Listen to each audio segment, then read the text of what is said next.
తత్వం జీవకణ రూపంలో పెరిగి పెద్దదయ్యి స్థూలాన్ని ఎంతైనా చెప్పుకోవచ్చు, సూక్ష్మాన్ని ఎంతైనా చెప్పుకోవచ్చు. వీడు చెప్పే లెక్క వీడికి సంబంధించింది, దానికి సంబంధించింది కాదు. వీడి శక్తికి సంబంధించిన కొలతలు లెక్కలు అవి మనం చెప్పుకునే లెక్కలండి. అంతే కదా, దానికి లెక్క లేదు. దానికంటే భగవతత్వం అది ఏ పేరు చెప్పుకున్నా ఒకటి అని చెప్పబడేదానికి, ఒక సంఖ్యకే పరిమితమైన దానికి లెక్క లేదండి. 11 కాదు 11 కోట్లు తెలియజేసినా సరే అందులో మళ్ళా నువ్వు మిషనరీ కనుక్కునే కొద్దీ 11 కోట్ల వంతు కూడా చెప్పొచ్చు. నీవు జీవకణాలు అందులో కూడా ప్రవహిస్తాయి. ఆయన పుట్టి పెరిగి జరుగుతుంది.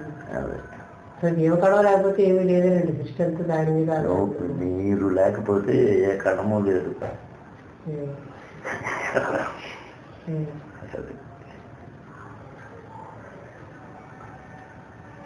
పట్టయే లేనప్పుడు స్థూలాన్ని గురించి కానీ సూక్ష్మాన్ని గురించి ప్రస్తావన ఏముంది?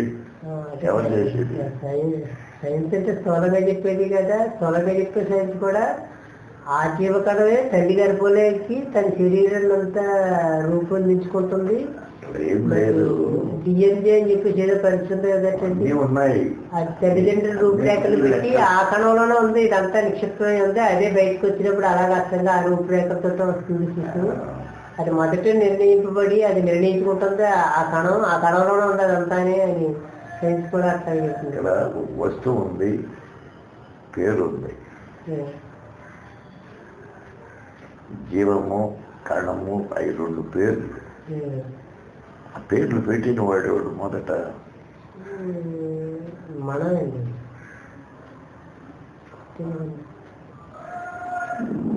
అదేవిధంగా తల్లిదండ్రి పట్టయ్య, సుబ్రహ్మణ్యం అని పేర్లు పెట్టారు. పట్టయ్య అది పెట్టబడి పేరే కదా, అది అసలు ఎట్లా అవుతుంది?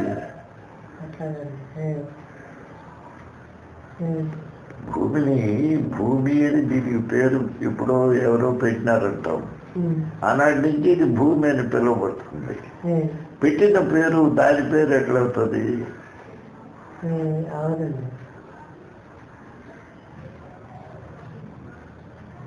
అయితే ప్రతిదీ కూడా కృష్ణుడి పేర్లు అవుతున్నాయండి.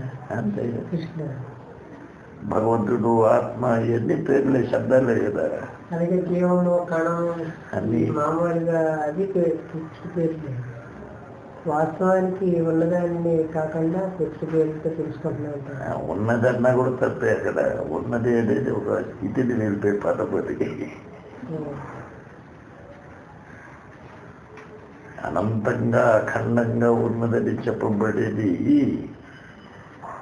అది కాదు. అఖండము, అనంతము చెప్పేవాడు.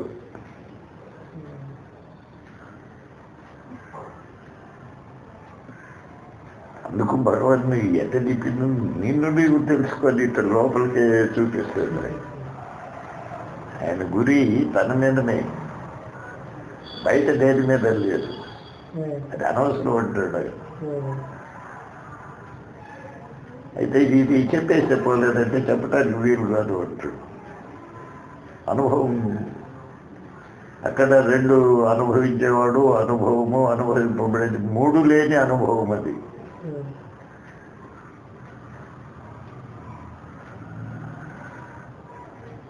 అన్ని అనుభవాలకి 3 ఉండాల. కానీ ఈ అనుభవానికి 3 లేవు. కేవలం అనుభవం అనేది కూడా అక్కడ తప్పకదిగా వస్తుంది. స్వానుభవం, మౌనమే అక్కడ అనుభవం. ప్రకటన మౌనమే.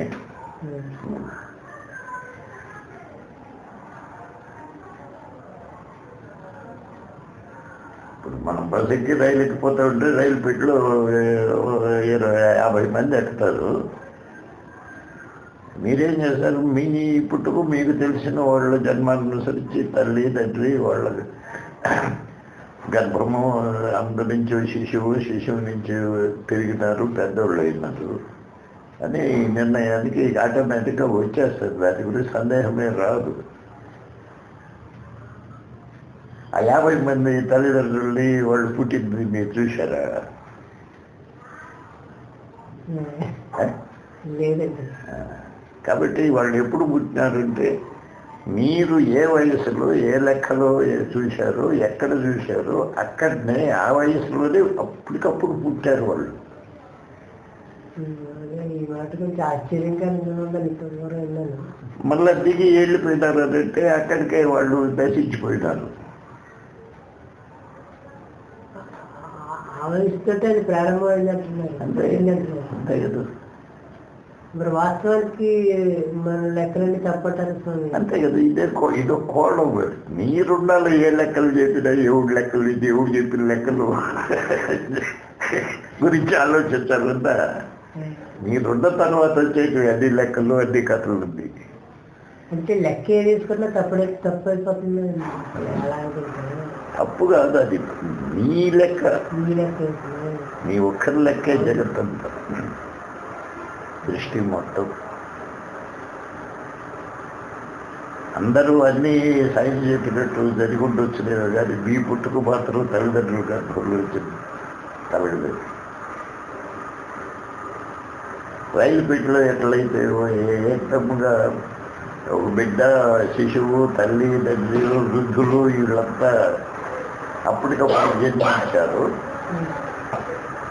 అట్లా మీరు మీలో జన్మించారు.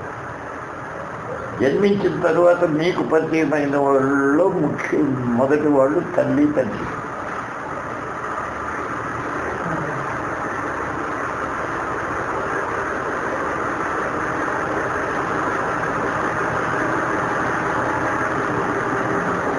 అంటే లెక్కర్లోని లైవ్ ఉంటుందండి.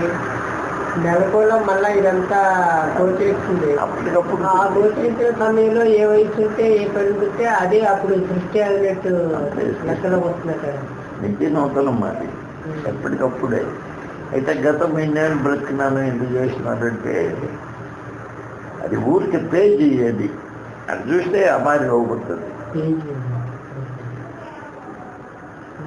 గతం పేజీ అంటే జరిగిపోయిన పేజీ. జరిగింది ఏం నమ్మకు.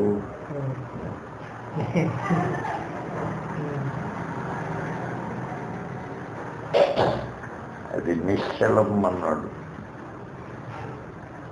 అది జరిగేదానికి ఒక చోటు నుంచి ఒక చోటు జరిగేదానికి చోటు లేదు. మొదట అది ఎదురు జరిగిపోయింది. ఒక ఖాళీ ఉంటే కదా జరిగేదానికి. లేదు చోటు ఉంటే కదా అక్కడికి జరిగేదానికి. మరి